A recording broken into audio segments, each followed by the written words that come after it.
Yo, what is up guys? This is B Bricks Ricto here, and today I thought I'd talk about the new Friends set coming out. This is set 10292, the Friends Apartments.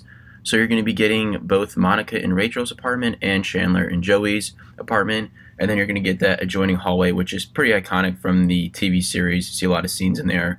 But overall, I thought I'd just sort of talk about this set and also talk about sort of from a sales perspective, a business perspective, why this is a really smart idea for LEGO to do this. So as you guys remember, we did have the Central Park set coming out in 2019, very popular set. So it makes sense as why we have a sequel here. This one a bit larger, 150 compared to the $60 set, but obviously getting a lot more with sort of the two rooms. Overall, I think this set's very good. There's not a whole lot to complain about. You get the both two more iconic filming locations in the apartments, and you're going to be getting new minifigures for everybody in even more iconic outfits. And if you're really into this show, you'll notice that there's a few sort of interesting components that were maybe in an episode or something like that that's going to make you remind you of that. You can just definitely tell that this was a big fan of the show who designed this set, really understood some of the nuances with the episodes that were popular, and you're going to be seeing that sort of throughout these two vignettes. Now, I really like the displayability factor of these sets. I think, the fact that these connect makes a lot of sense, but I also think if you have the Central Park set, having that next to these on a shelf is going to look really cool, and it's going to catch a lot of eyes, in my opinion. So again, overall, I mean, this set's great. You guys can see the pictures here. I think it looks fantastic. You couldn't really ask for much more, and I think fans are going to be really happy about this. Now, obviously, the Central Park set was successful. That's why they're releasing this set, but I want to talk about some of the reasons why, and I think LEGO capitalized well on this with this set, but I'm not sure if they did it intentionally.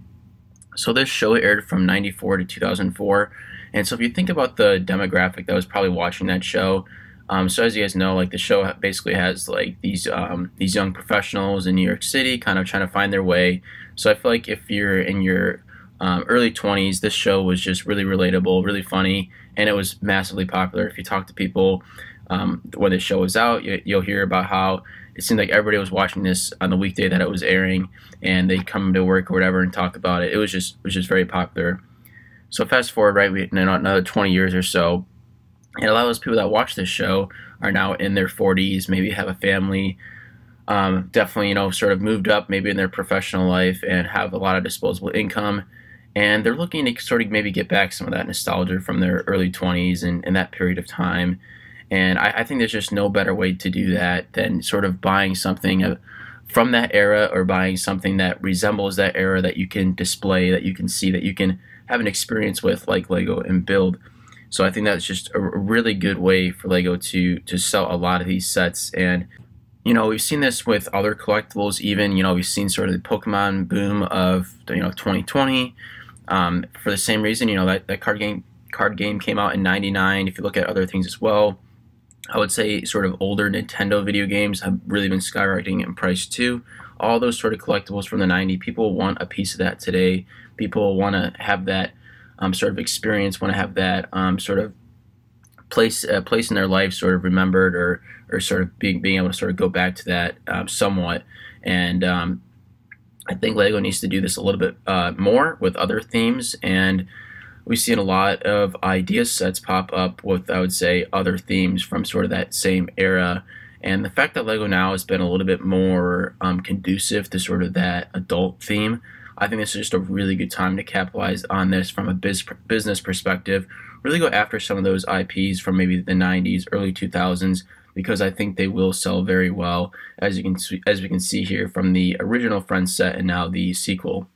So one of the set ideas that comes to mind sort of from this same era that we haven't seen yet would be the Nintendo 64. Obviously, we saw the Nintendo NES, really cool set, and I think it did fairly well at its pretty high price point. But I feel like with the Nintendo 64, it released in '96, I feel like this would really fill that gap too. I think Nintendo products in general are super popular. A lot of fans out there, I think they'd buy it, and I think the 64 at least is a little bit more iconic than the NES. At least from my perspective. I know people might argue on that, but I think that'd be a really cool system to have in brick form, and just sort of another idea of sort of fitting that late '90s, early 2000s sort of demographic now that have the money, disposable income to purchase these sets, that are looking to have a piece of that nostalgia from maybe a time in their life. So Anyway, guys, that's sort of how I view this set, sort of from a business perspective, and I think it's kind of interesting to look at. But overall, great set. Looking forward to it, and I think it'll do very well. Anyway, guys, this is B Bricks signing off. Thanks, guys.